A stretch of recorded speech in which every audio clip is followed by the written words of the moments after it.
Bine v-am găsit, dragii mei, la horoscopul aferent lunii mai.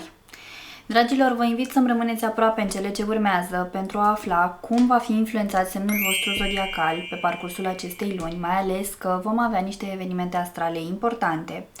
De asemenea, vă reamintesc faptul că acesta este un horoscop general, prin urmare, tratați-l ca atare. Și dacă doriți să aprofundați această parte a vieții voastre, vă invit pe site-ul meu www.terapieprin-astrologie.ro la secțiunea magazin, unde veți găsi toate serviciile astrologice puse la dispoziție de mine pentru voi, astfel încât să putem aprofunda împreună amprenta voastră astrologică. Totodată, dacă vă cunoașteți ascendentul zodiacal sau luna, amplasarea lunii în harta voastră natală, atunci vă sfătuiesc să urmăriți și videourile aferente acestor elemente astrologice, astfel încât să căpătați o imagine cât mai amplă a modului în care această lună vă va influența. Înainte de a începe, doresc să urez la mulți ani tuturor sărbătoriților acestei luni, toate cele bune, multă sănătate și să fiți iubiți, dragii mei! Haideți să începem!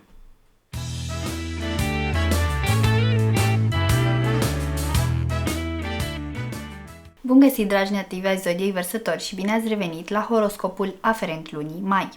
Acest video este pentru toți cei dintre voi care v-ați născut în acest semn zodiacal, dar și pentru cei dintre voi care aveți ascendentul, descendentul, luna, planetele Marte, Venus sau Mercur, dar și unul dintre cele două noduri lunare amplasate în acest semn zodiacal în hărțile voastre natale.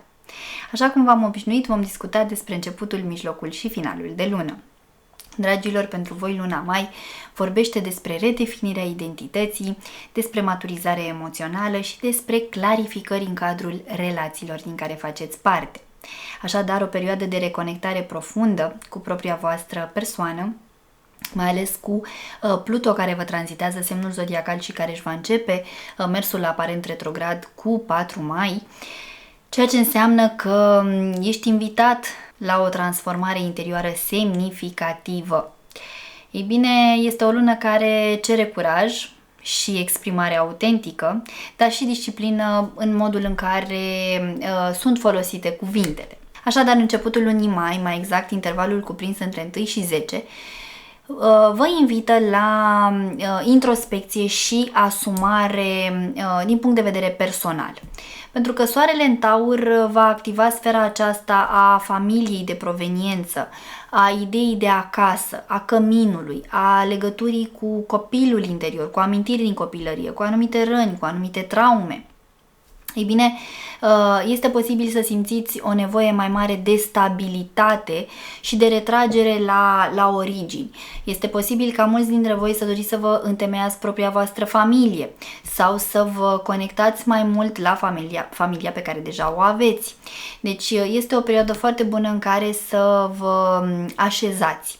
De asemenea, cu Pluto retrograd în semnul vostru zodiacal din 4 mai, așa cum v-am spus, se poate reactiva nevoia de transformare personală profundă. Practic, sunteți chemați să vă redefiniți identitatea, individualitatea, autenticitatea. Se pot produce de asemenea schimbări majore în aspectul vostru fizic, în felul în care cei din jurul vostru vă percep. Deci o perioadă foarte intensă pentru voi, dar extrem de benefică și de care vă invit să profitați la maximum. Din 10 mai, cu Mercur în Taur, vor fi favorizate conversațiile sincere în cadrul familiilor din care faceți parte. Se pot găsi soluții la anumite probleme, comunicarea va fi mult mai pragmatică, dar și mai amiabilă, mai diplomată, mai armonioasă, mai echilibrată. De asemenea, puteți primi din partea partenerilor declarații de dragoste foarte romantice și foarte sincere. Așa că acordați-vă timp pentru a înțelege cine sunteți cu adevărat dincolo de proiecțiile pe care le faceți în exteriorul vostru.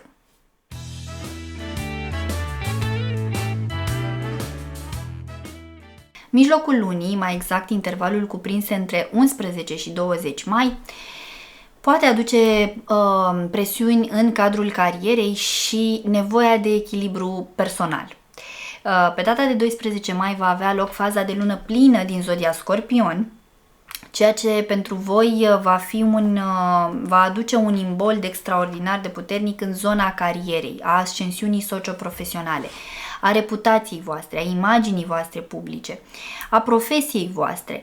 Așa că aici puteți avea parte de un moment de realizare sau, din contră, de o conștientizare că un drum profesional pe care sunteți nu vă mai reprezintă. Deci poate exista cumva o redirecționare, o reprofilare. Indiferent despre ce este vorba, această lună plină din Scorpion aduce la suprafață emoții reprimate, anumite frici pe care poate le-ați avut de-a lungul timpului în raport cu acest domeniu al vieții voastre, iar acum ele ies la suprafață într-un mod ceva mai incisiv. Și de aceea vă sfătuiesc să încercați pe cât posibil să vă dați voie să observați ce anume vă nemulțumește în segmentul acesta profesional și să lăsați transformarea să pătrundă în viața voastră fără să opuneți rezistență și fără această nevoie constantă de control.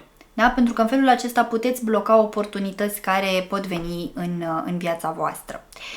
De asemenea, micul și marele benefic din astrologie, respectiv Venus și Jupiter, vă ajută să găsiți susținere în mediul familial și de asemenea să vă redefiniți cumva noțiunea sau viziunea asupra ideii de succes. Este extraordinar pentru că în felul acesta veți reuși să vă raportați altfel la acest concept și cumva să vă dați voie să visați la mai mult și să vă asumați responsabilitatea ideii de succes. Da? Ca și recomandare v-aș spune să nu confundați cumva validarea exterioară cu autenticitatea voastră reală, cu originalitatea voastră. Deci aveți grijă să nu faceți această confuzie.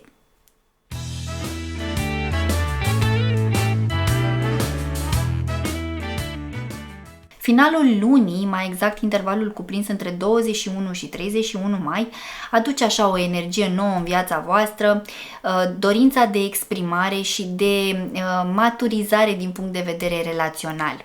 Cu Soarele și cu Mercur în zodia Gemeni, aveți ocazia de a fi mult mai creativi, mult mai expansivi și mai delicioși în cadrul relațiilor amoroase pe care le aveți, iar exprimarea personală va fi mult mai facilă pentru voi. Totodată, pe final de lună, Saturn, marele profesor din astrologie și guvernatorul vostru tradițional, își va schimba semnul pe care îl tranzitează, va trece din Pești în Berbec, iar acest lucru pentru voi activează o perioadă în care comunicarea devine mult mai responsabilă, mult mai profundă. Veți avea un scop mai precis. Pentru cei dintre voi care activați în zona aceasta online sau pentru cei care susțineți cursuri, pentru cei dintre voi care scrieți, este o perioadă foarte bună de maturizare din acest punct de vedere. Totodată, ideea de a acumula informații noi, de a învăța continuu și constant, vă va ajuta extraordinar de mult în acest proces de maturizare din punct de vedere al gândirii și al comunicării. Totodată, pe final de lună, avem și faza de lună nouă din zodia Gemeni, care oferă șansa unui nou început în iubire, îmbunătățește relația cu copiii acolo unde este cazul și de asemenea puteți avea ocazia de a primi în viața voastră un nou proiect profesional. Așa că important este să vă păstrați deschiși către aceste noutăți care pot apărea în calea voastră și totodată să investiți timp și disciplină în ceea ce va aduce cu adevărat bucurie în viața voastră de zi cu zi.